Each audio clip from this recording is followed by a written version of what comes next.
Hello there. Record Store Day 2024 is in the books. It was a long day. I got a bunch of records to show. I started first thing in the morning. I woke up at 3, left my house at 3:30 and went to Amoeba Records on Hollywood Boulevard. Got there at 3:58, got in my place at line, and I was probably number 75. The people in front of me were Taylor Swift fans, and the guy behind me, I don't know what he was looking for. He didn't really talk to me. So I got there, and they opened up at 11 a.m., but they finally let us in around 9:30. They gave us a menu. We selected which items we wanted. They collected them a few hours later, and then around 9:30, 9:45, they started bringing people in one at a time to collect and pay. And I got most everything that I was looking for, but not all. So here are the records. Los Nuggets. This is a comp of South American and Mexican 60s garage and psych. It says 18 tracks from underground, rock and Espanol bands pressed on magenta and red vinyl. I don't recognize any of the bands except for Los Shanes, which is a Peruvian band. I have a bunch of their records. I really like Los Shanes, so I'm looking forward to digging into this. The next one is Amboy Dukes, Journey to the Center of the Mind. I've got this album. It's on Mainstream. I've got probably 2 or 3 pressings of it. Maybe it's mono because it says the stunning stereo tapes have Surface. So maybe I don't have stereo and it's just mono that I have, and now I have the stereo. So Mainstream, great label. I have many psychedelic albums on the Mainstream label. Really good. Gandalf. This was high on a bunch of people's list. This is like a Record Store Day first, so I think it's going to come out again. But this record is what, $500, $600, $700, $800. I've almost overpaid a few times for the original. I'm glad to finally get this. That'll stop me from really hunting for the original. It's psychedelic pop. It says dripping psychedelic pop from 1969. I wouldn't say it's dripping. It's psychedelic pop. It's not like heavy or hard rock, but it's still kind of good. It's kind of maybe a little Pink Floyd-ish from 67, but not so much, but still a good record. The next one is SRC. This is, what year was that? 1968, their debut album. Very hard rock, psychedelic, buzz guitar, really good guitar tone. I don't have this record. It's been on my list for a while, so I'm glad to get it. I've streamed it numerous times. Cool cover. When I went to Texas last week, I was looking for this and I never actually found it. This was high on my list as well. Tad was a musician in Seattle. Grunge. He was playing around in 88, 89, 90, 91. I met him at the Off-Ramp in 1990. Shared a joint with him. And a friend of mine was in some side projects with him. Interesting dude. Very heavy, thick, sludgy grunge. This record was never released. This was, I think, in 1994 when maybe the label dropped him, or the label got bought out, or there's some reason why they weren't going to release this. And now it's released. I think it's only 1,100 copies, and it's an exclusive, so this will be hard to get. I have all his other albums, and so it's a good add to the collection. Screaming Trees from Ellensburg. I love the Screaming Trees. I have all their stuff except for this. This is their demos, 86 to 88. I think for me, Screaming Trees is best 91, 92, 93. But still, this early stuff is really good. I've never heard of these demos. And it says Weird Things Happen, 4-track cassette recording, and never before heard demos. Really good. Love Mark Lanigan. Okay. I didn't get much jazz this year, but I did get Bill Evans. Everybody digs Bill Evans. Mono. I picked it up for a coworker who asked me that he wanted that. I have the original. I don't know what the difference is between this. This is Craft. Parliament. Parliament's first album in high school. My friend Jerry played Maggot Brain on his guitar and claimed it as his own for a whole summer until I realized it was from the Funkadelic Maggot Brain album. And then we went on a whole rabbit hole with Parliament. I've never seen the first album. I have most of their other albums, but not the first. So this was high on my list. And I think high on a lot of people's list. Expanded edition of from the 1970 great Parliament. Okay. Ringo Starr, Crooked Boy. I know nothing other than Ringo Starr of the Beatles. It's an EP. It is the exclusive black and white marble vinyl. And let's see, John Lennon, Mind Games EP. And they had two of them. This is the Collector's Glow in the Dark edition. It's got 4 tracks. I don't know much about it. That's John Lennon. I love John Lennon.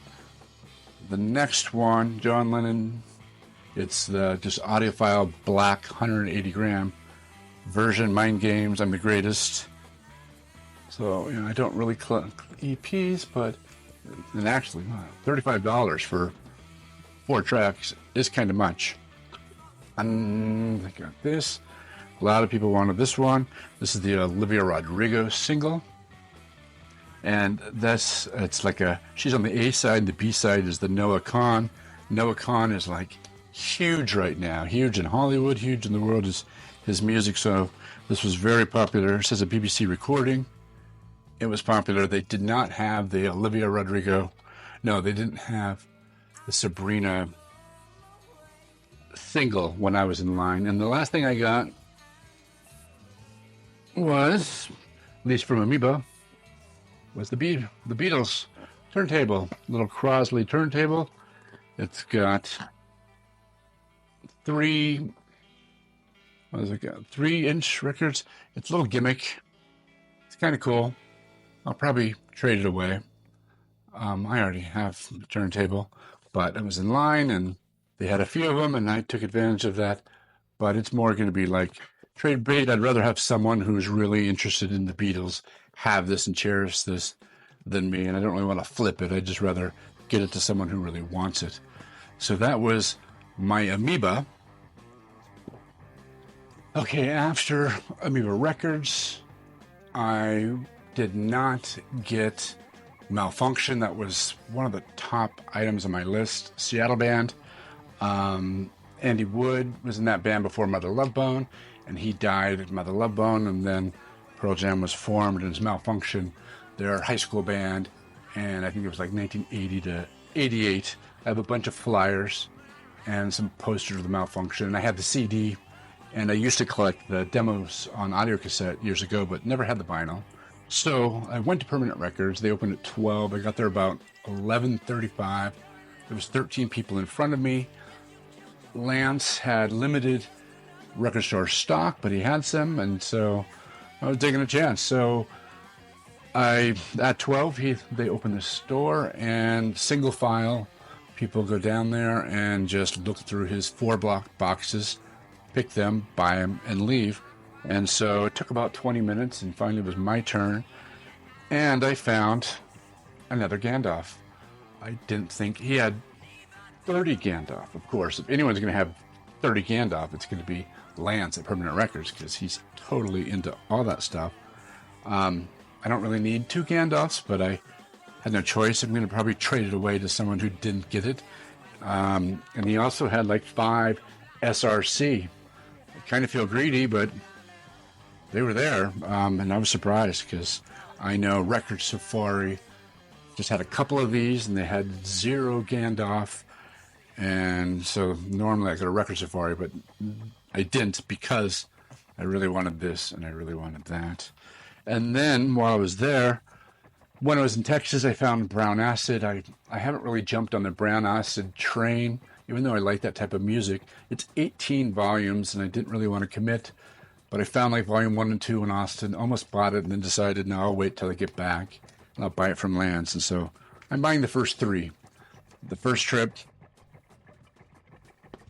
the second trip, and I know this Record Store Day, he's releasing number 18, and then the third trip. Let's see if these three get me to go down that rabbit hole.